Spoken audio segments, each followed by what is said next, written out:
This is India, the India of year 2050. The population would have already crossed 150 crores, surpassing China.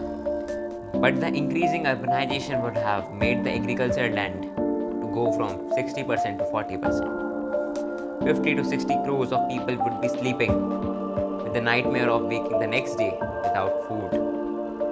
Maybe that's what we don't want India to look like in year 2050. India of the future should look like a sustained, developed, and the country we wish to live in. But all of this would just remain an imagination if we don't just figure out a method to feed this growing population of India with the resources available with us. Growing conventionally on big fields is not gonna stay with us long.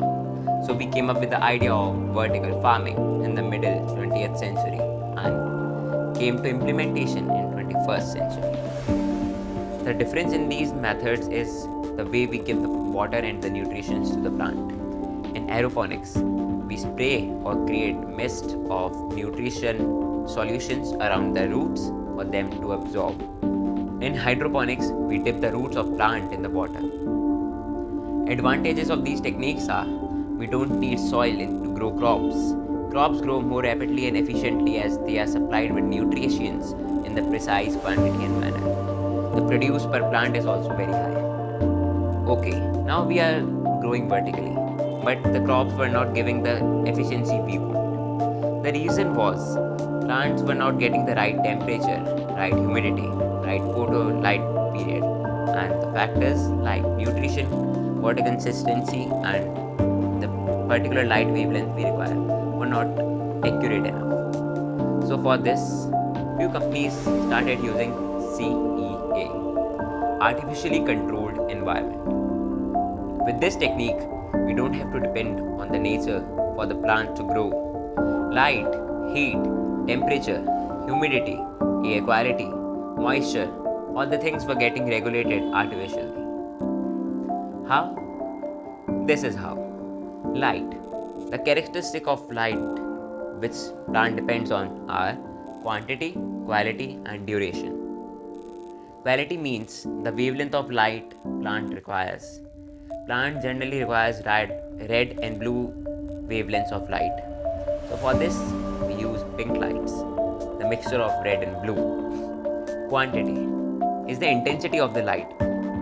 The need of the quantity depends on the type of the crop.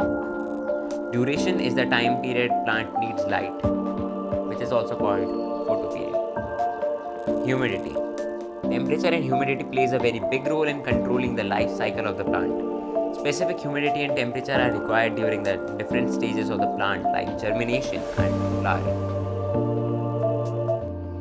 At this point, plants are growing vertically with full pace, up to 50 to 60 times more efficiently.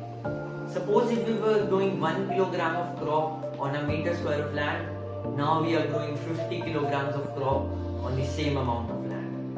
But how will we address the issue of human errors? Will we be still dependent on human labor in 2050? No, certainly not. The situation is more complex now. Complete robotic devices are going to revolve around the crops to treat, monitor, and take actions accordingly. If a plant is discovered with an issue, it will be removed off its shelf and all the necessary requirements will be fulfilled through robots and machines. This idea is flawless and fantastic, and we need to see more of this in the future. Robots have yet not been put into use and are still in their trial and testing phase. However, the original concept went way beyond fusing various technologies to create one. The most original concept, the primary USP, is that with this notion, we are going to export fully fledged vertical farms and not just harvested crops, which was how we were doing things up to this point. Is it true? Yes, we are going to export farms vertically, fully automated, unattended, or artificially controlled vertical farms.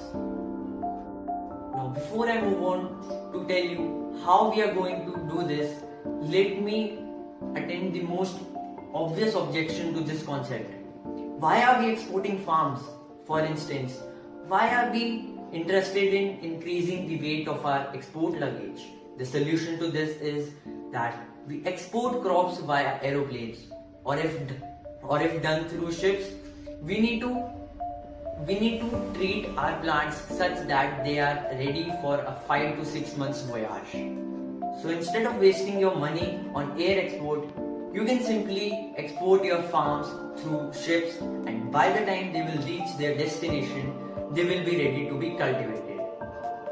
This concept will revolutionize farming methods and it will significantly strengthen the Indian economy. Now, how are we going to do this? It is simple because we have already talked about automating the farms and regulating the environment. The only thing left is to design it in the form of a capsule, just like Microsoft does it for its data centers, and then load it onto the cargo. This concept is too incredible to think of and way more interesting to build. This was all we wanted to share with you all. I hope that our concept met your expectations. Thank you.